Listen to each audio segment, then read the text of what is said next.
not a little man. False. We believe that all men are created equal. To the magnificent mosaic that is America. From radio beacon to radio beacon. I have a dream today. Change has come to America. Believe me. Help is on the way. Knock, knock. Who's there? It's a figment of your imagination. Randi Rhodes Show.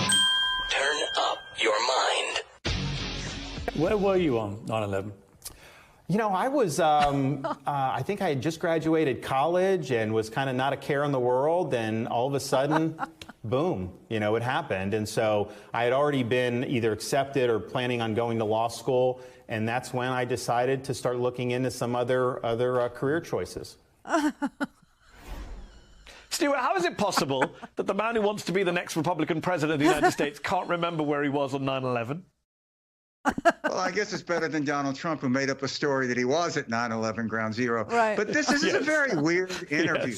Yes. Even the fact that, why is he doing an interview with Chris Morgan, a guy who most noted for being for gun control in a Republican primary? You know, all of this sort of just reeks of not being ready for prime time. There's a lot of Rick Perry. Yep. Ron DeSantis, in my mind. Rick Perry in 2012, a big state governor, a lot of hoopla, a lot of people want to invent him. If you read the National Review, they're just trying desperately to invent something that's not there. You know, an empty suit, everybody. Or let's give Ron DeSantis the sunniest colorization of him not remembering where he was on 9/11, 2001. It was an appeal to Gen Z. There. That is the sunniest way I could characterize that he doesn't remember where he was on 9/11 because he was in between Yale and Harvard. You understand? That's what he's telling you right there. You know, I'd already been accepted to Harvard Law from Yale undergrad, and, I didn't have a care in the world is what it is. Now he's running as an everyman. But, okay, so here's the creepy little factoid that has to be said out loud today. Today is the 22nd commemoration of the day that we were attacked in a war-like fashion by a country that we didn't attack back. Just saying. Okay, because it was Saudi Arabia. We attacked Afghanistan and then subsequently attacked Iraq. Just saying.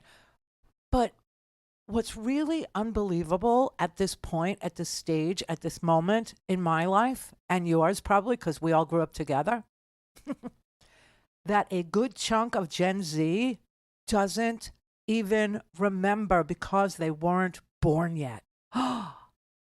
Holy crap. Can you believe that? So when we talk about 9/11 now, in this particular moment in time in 2023, we have to understand that for a good chunk of Gen Z, this is like Gettysburg. Do you know what I mean? It's like history, except the pictures are in color and they move. Do you know what I mean? Otherwise, this is kind of what it is. And so we can't even say never forget because they don't remember because they weren't alive. So you can't even use that anymore as a thing. I guess we're going to have to say, never forget to remember what the people who were alive told you about that day. I guess that's the best we could do. Holy crapola. But, look, the good news in all that is, we're old, but we're alive. That's number one. And number two, they don't remember that horrible morning. They have absolutely no recollection because either they were infants or they were, in utero. And we didn't kill you. And we had abortion and we didn't kill you. Yeah, no, but they were either not born yet or they were too young to, even watch the TV. And you know what's really sad for them? If we told them to go back in time and try and place themselves somewhere in the United States or anywhere on this planet on that day, we would have to tell them, but you don't have TikTok. And they wouldn't know how to watch it anyway. They wouldn't. They would have no idea. They don't even know what the outdoors is. Okay, they have no idea that the outdoors used to be like where we went because that's where things that you wanted to do were. They don't have any idea. So there's this whole generation of people who get on airplanes and have to take their shoes off and don't know why. There's a whole generation of people that get on airplanes and have to throw out their bottle of water and don't know why. and are so incurious that they don't even ask, like, why do I have to do this, All they know is that they got their, phone, and TikTok does exist, so I'll just chuck my water bottle and take my shoes off and then, get on the airplane and watch some reels is what I'll do. Oh, it's just so unbelievable. It is an amazing thing. So what's really crazy about it, and what's really horrible about it, and what's really heartbreaking about it, is that there are people, more people have died post 9/11, post that Tuesday morning, from 9/11 related cancers than died on 9/11. 9/11, I have a clip of Trump saying, he's pretty sure 30,000 people are dead and that most of them didn't even die in the buildings. This was him calling in. Why was Donald Trump, of course you say, Ron DeSantis doesn't remember where he was. Trump remembers where he was because Trump was on the TV. Yes, that's where Trump lives. He lives on the TV. Not anymore, but that's where Trump lived until we decided that Trump is a piece of dung, right? And that he should not be paid attention to. But back in those days, Trump was on the phone calling into a local Channel 9 station, Channel 9 in New York, and telling them that his building, 40 Wall Street, was now the tallest building downtown. It used to be the second tallest building. Everybody remember that? Yeah, except for Gen Z. Every one of us do. Yeah, Gen Z has no memory of any of this. But yeah, he was on the TV bragging about how his building was now the tallest building downtown and predicting that 30,000 people were going to die that day.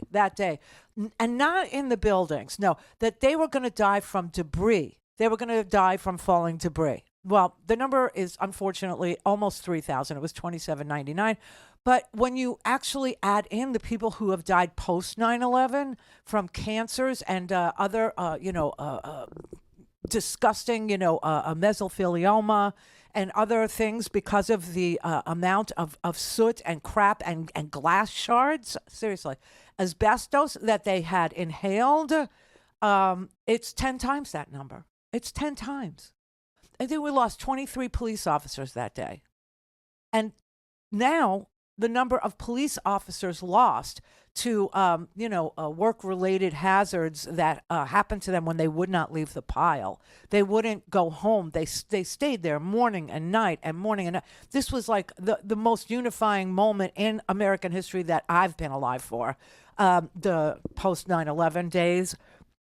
Everybody was one. There was no politics, like pre-invasion. There was no politics. It was just everybody was proud to be an American. People were asking themselves, how could I serve? Even me. I remember, I was too old to join because I called. And I said, listen, I was in the Air Force. I'm not much. I was just a mechanic. But can I come back in? How old are you? No, you can't. You're too old. Da, da, da. I'm too old? Have you seen me? I look fabulous. What's wrong with you? No, you're too old. We don't want your service. But everybody was unified. Everybody was trying their best to figure out a way to be of service to their country. That has perished from the planet. That is gone. That is over. And that is what we need again. And you know why we had it? I don't want to say because it was trauma. I don't want to say because it was terrorism. I don't want to say because it was an outsider that came in and declared war upon us. I don't want to say that was the reason. I want to believe it's because everybody saw that we were needed in a shared experience. Everybody knew in a shared experience that they were needed to show up as being an American, to show up as being patriotic, to show up as being somebody that says, oh, no, you don't. You don't trash my city. You don't. And I may not be from New York. I may not be from Pennsylvania. I may not be from D.C. But that is all American cities. Those are all my cities now, all of them. And I am one with them, and they are one with me. And you don't come here and trash my city. But it's just so crazy that there is an entire generation that doesn't have any sense of that day. Tragic or the unifying feeling that we all had. They have not, and that they are siloed in a world of TikTok and Instagram instead. Don't have time to listen to the live show? Want to hear more on your schedule? Go to randyrhodes.com and buy a stinking podcast.